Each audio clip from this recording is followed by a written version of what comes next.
నిన్న జగన్మోహన్ రెడ్డి గారు కూడా పులివెందుల్లో నామినేషన్ వేశారు. ఒక్కసారి ఆయన అఫిడవిట్ చూస్తే ఆయన అఫీషియల్గా చూపించింది వచ్చేసి దాదాపు 750 కోట్లు, అంటే వాళ్ళ కుటుంబం అంతా. ఆయన అంతకుముందు గతంలో కానీ అనేక సందర్భాల్లో ఏం చెప్పాడంటే, ఆయన క్యాప్షన్ వచ్చేసి ఈ రాష్ట్రంలో జరిగే ఎన్నికల సమరంలో ఒక పేదవాడికి పెత్తందారుడికి యుద్ధం జరుగుతూ ఉంది, మీరంతా కూడా పేదవాళ్ళ సైడ్ ఉండాలి అనేటువంటి క్యాప్షన్ మొత్తం. అంటే ఎక్కడ చూసినా పోస్టర్స్లో పేదవాడికి పెత్తందారుడుకు పోటీ అన్నట్టు, అంటే తెలుగుదేశం వాళ్ళు వచ్చేసి పెత్తందారులు అయినట్లు, ఆయన పేదవాడికి రిప్రజెంటేటివ్ అయినట్టు ఆయన మాట్లాడడం జరిగింది. అసలు రాష్ట్రంలో ఉండే పెత్తందారి వాళ్ళకే వచ్చేసి జగన్మోహన్ రెడ్డి ఒక రిప్రజెంటేటర్గా ఉంటూ ఆయన పేదవాడి సైడ్ ఉన్నట్లు మాట్లాడుతూ ఉన్నాడు. ప్రతి ఒక్క మీటింగ్స్లో కూడా ఒక పేదవాడికి పెత్తందారుడికి జరిగే ఈ యుద్ధంలో తర్వాత ప్రజలంతా కూడా పేదవాడి సైడు నేనుంటాను, నాకు సపోర్ట్ చేయమని అడుగుతూ వచ్చినాడు. ఈరోజు ఆయన అఫీషియల్ అఫిడవిట్ 750 కోట్లు దాదాపు ఉంది. ఆయన మీద పోటీ చేస్తున్న నా అఫిడవిట్ అంతా కూడా 70-80 లక్షల్లోనే ఉంది. అంటే ఇప్పుడు ఆయన ప్రకారమే ఆయన చెప్పినట్లుగానే, అంటే ఇక్కడ పేదవాడు ఎవరు వచ్చేసి పెత్తందారుడు ఎవరు, ఒక్కసారి పులివెందుల ప్రజలు కానీ రాష్ట్ర ప్రజలు కూడా ఆలోచన చేయండి. ఆయన చెప్పినట్లుగానే పులివెందుల ప్రజలు ఆయన చెప్పినట్లే చేయండి. ఆయన ఏం చెప్పాడు, పేదవాడి సైడ్ ఉండమన్నాడు. ఇక్కడ అంటే నిన్న ఆయన నామినేషన్ వేసిన సందర్భంగా చూపించిన ప్రకారం ఇక్కడ పేదవాడు వచ్చేసి బీటెక్ రవి, తర్వాత పెత్తందారుడు వచ్చేసి జగన్మోహన్ రెడ్డి కాదా. కాబట్టి పులివెందుల ప్రజలంతా ఏదైతే జగన్మోహన్ రెడ్డి చెప్పాడో ఆ ప్రకారమే చేయమని కూడా నేను పులివెందుల ప్రజలను రిక్వెస్ట్ చేస్తూ ఉన్నా. తర్వాత నిన్న జగన్మోహన్ రెడ్డి గారు పులివెందుల్లో మాట్లాడుతూ చాలా అసభ్యకరంగా, చాలా నీచంగా లాస్ట్కు వాళ్ళ చెల్లెళ్ళు ఏ చీర ధరించారు, వాళ్ళ చెల్లెళ్ళు వచ్చేసి బట్టలు కట్టుకునే విధానంపై కూడా మాట్లాడడం అనేది ఆయన ఏ స్థాయికి దిగజారాడో ఒక్కసారి రాష్ట్ర ప్రజలు కూడా అర్థం చేసుకోండి. అసలు ఈ ప్రకారం పచ్చ చీర కట్టుకున్న వాళ్ళంతా కూడా ఆ రకంగా ఆయన మాట్లాడితే మీరు ఇంటికి వెళ్ళి భారతమ్మ గారి వార్డ్రోబ్ చెక్ చేయండి. ఆమెకు అసలు పచ్చ చీరలు కానీ పచ్చ డ్రెస్సులు ఉన్నాయా లేదా అని ఒకసారి జగన్మోహన్ రెడ్డిని చెక్ చేసుకో.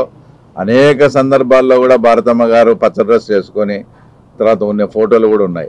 అంటే దాని అర్థం ఏంది అంటే, ఏది కన్వీనియంట్గా ఉండి ఆ సందర్భానికి ఏది ఇదైతే ఆ రకంగా మాట్లాడడం కరెక్ట్ కాదు. ఒకవేళ మీరు నిజంగా వార్డ్రోబ్ చెక్ చేసుకొని పచ్చ చీరలు ఉంటే అవన్నీ కూడా ఇంటి బయటికి గెంటేస్తారా మరి మీరు? తర్వాత ఆయన లెగసీ తర్వాత వారసత్వం మీద కూడా మాట్లాడడం జరిగింది. ఆయన మాట్లాడుతుంటే ఆయన ఏది కన్వీనియంట్గా ఉంటే ఆ పాయింట్ తీసుకొని మాట్లాడుతూ ఉంటాడు. షర్మిలమ్మ విషయంలో ఆయన ఏం మాట్లాడాడు, రాజశేఖర రెడ్డి గారు ఎవరితో ఫైట్ చేశాడు, ఈనాడుతో, ఆంధ్రజ్యోతితో, చంద్రబాబుతో ఫైట్ చేస్తే తర్వాత మీరు ఈరోజు ఆయనకు వ్యతిరేకులైనటువంటి వారితో తర్వాత మీరు మద్దతుగా ఉన్నారా అంటూ ఆయన క్వశ్చన్ చేయడం జరిగింది. ఇదే పాయింట్ మేము సూటిగా ప్రశ్నిస్తూ ఉన్నాం. రాజశేఖర రెడ్డి చనిపోయినప్పుడు మీరు మీ కుటుంబ సభ్యులు అంతా కూడా రిలయన్స్ వాళ్ళే చంపించారని వాళ్ళ ఫ్యాక్టరీ వాళ్ళ పెట్రోల్ బంకులు అవన్నీ కాల్చి పాపం అనేక మంది అమాయకులు ఆ రోజు కేసులు పెట్టించుకొని బలైనపోయిన సందర్భాలు అంతా మేము గమనించాం. అదే జగన్మోహన్ రెడ్డి అధికార పార్టీలోకి వచ్చినాక అదే ముఖేష్ అంబానీని ఇంటికి పిలిపించుకొని వాళ్ళ రిప్రజెంటేటర్ అయినటువంటి పరిమళ నత్వానికి మీరు రాజ్యసభ సీట్ ఇవ్వలేదా? అంటే మీరు ఏది కన్వీనియంట్ ఉంటే ఆ రకంగా మాట్లాడితే ఎట్లా? ఇంకో పాయింట్ ఏంటంటే, ఇట్లా వీళ్ళ మీద ఫైట్ చేస్తున్నాడు మాది అది ఇదని చెప్పుకునే మీరు, అంటే వారసత్వం గురించి వచ్చినప్పుడు చెప్తున్నాను. వారసత్వం అనేది రాజశేఖర రెడ్డి ఏ పార్టీలో ఉండి ఫైట్ చేశాడు, ఏ పార్టీ అభ్యున్నత కోసం ఫైట్ చేశాడు, ఎవరిని ప్రధానమంత్రి చేయాలని ఆయన ఫైట్ చేశాడు? రాహుల్ గాంధీని ప్రధానమంత్రి చేయాలా? ఆయన ఉన్నెన్నాళ్ళు కాంగ్రెస్ పార్టీలోనే ఉన్నాడు. అదే కాంగ్రెస్ పార్టీలకి ఈరోజు షర్మిలమ్మ ఉంది కాబట్టి ఆమె లెగసీ కోసం మాట్లాడడంలో ఫైట్ చేయడంలో అర్థం ఉంది. ఈయన కాంగ్రెస్ పార్టీ నుంచి వ్యతిరేకంగా వచ్చి తర్వాత మళ్ళీ ఆయన ఏం చెప్తున్నాడు, కాంగ్రెస్ పార్టీ వాళ్ళే మా నాన్నని ఇరికించారు. నిన్న షర్మిలమ్మ మాట్లాడిన దానికి రాజశేఖర రెడ్డి గారి పేరు చేర్చితే సిబిఐ కేసులో జగన్ రెడ్డి సేఫ్ అవుతాడని జగన్మోహన్ రెడ్డి వాళ్ళ లాయరే దివంగత నేత అయినటువంటి రాజశేఖర రెడ్డి పేరు, అంటే చనిపోయిన వ్యక్తి పేరు కూడా తన స్వలాభం కోసం వాడుకునే వ్యక్తి జగన్మోహన్ రెడ్డి. ఈయన రాజశేఖర రెడ్డి లెగసీ గురించి కానీ తర్వాత వాళ్ళ గురించి కానీ మాట్లాడుతా ఉన్నాడు. ఇంకా చాలా చండాలమైన విషయం ఏంటంటే, నిన్న ఆయన మాట్లాడిన దాంట్లో వివేకానంద రెడ్డి రెండో పెళ్లి జరగలేదా అని పులివెందుల నుంచి మాట్లాడడం అసలు ఎంత సిగ్గుచేటుగా ఉందంటే, ఇది ఆయన 2017లో వివేకానంద రెడ్డి గారు ఎమ్మెల్సీగా పోటీ చేశారు. ఆ పోటీ చేసే టయానికే ఈ రెండో పెళ్లి విషయము ఇది అంతా కూడా జగన్మోహన్ రెడ్డికి తెలుసు. అన్ని తెలిసి కూడా మీరు అప్పుడు ఎమ్మెల్సీ టికెట్ ఇచ్చారు కదా, అప్పుడు కనపరాలేదా? అంటే ఇప్పుడు మర్డర్ జరిగి ఆ కేసులో ఆ కేసు మీ మీదకి వస్తానే అప్పుడు వివేకానంద రెడ్డి గారి క్యారెక్టర్ను అసాసినేట్ చేసేదానికి, అంటే 2017లో ఉన్నప్పుడే తెలుసు ఈ స్టోరీ అంతా. కానీ ఈరోజు మీరు మాట్లాడుతున్నారు ఇది 2017లో మేము పోటీ చేసేటప్పటికే మాకు ఈ సమాచారం ఉంది, మాకు ఇదంతా తెలిసి మేము అపోజిషన్ పార్టీ అయినా కూడా ఆయన వ్యక్తిగత జీవితము వ్యక్తిగత లైఫ్ గురించి మాట్లాడకూడదని మేము ఏ రోజు కూడా, మేము అపోజిషన్లో ఉన్నా కూడా, నా మీద పోటీ చేస్తానే కూడా ఆయన గురించి నేను ఇలా వ్యక్తిగతంగా మాట్లాడలే. అదే సొంత అన్న కొడుకు అయినటువంటి జగన్మోహన్ రెడ్డి అది కూడా పులివెందుల్లో వచ్చి ఆయన రెండో పెళ్లి గురించి ఈ రకంగా ప్రస్తావించడం అనేది తర్వాత చాలా దారుణమైన విషయం.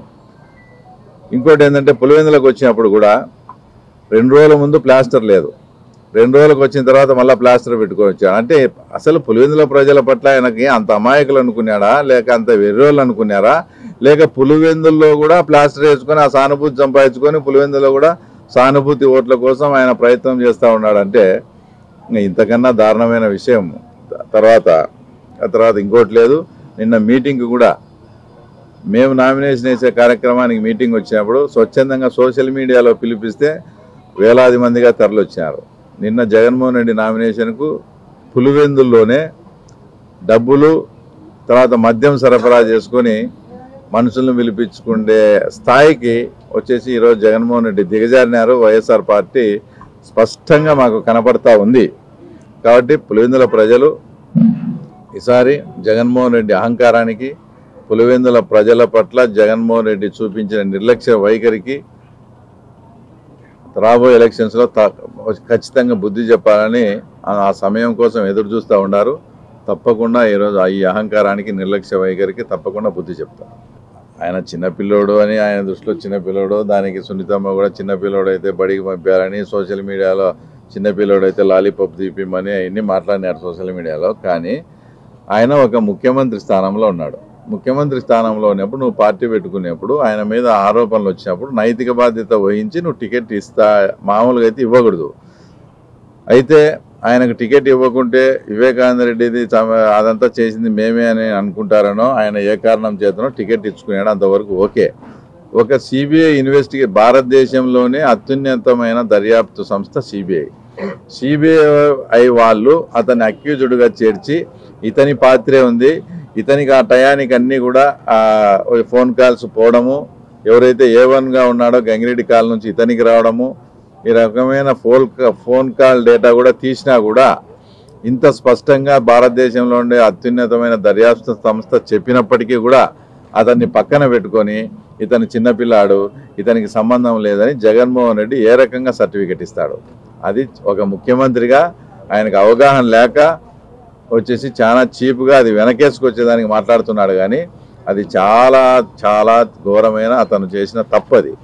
ఒక సిబిఐ సంస్థ దర్యాప్తులో ఈ రకంగా తేల్చి చెప్పినప్పుడు ఒక ముఖ్యమంత్రి హోదాలో ఉండి ఈయనకేం సంబంధం లేదని ఈయన ఓన్ సర్టిఫికెట్ ఇవ్వడం అనేది అది ప్రజాస్వామ్య వ్యవస్థలో కానీ న్యాయ వ్యవస్థలో కానీ చాలా తప్పు. అంతకుముందు కూడా అవినాష్ రెడ్డిది గతంలో ఇంటర్వ్యూలో చూసిన, నేను పొలిటీషియన్ కాబట్టి నాకు ఏ టైంలో అయినా ఏ కాల్స్ అయినా వస్తుంటాయి, దాన్ని బట్టే నేను ముద్దాయి అవుతానా అని.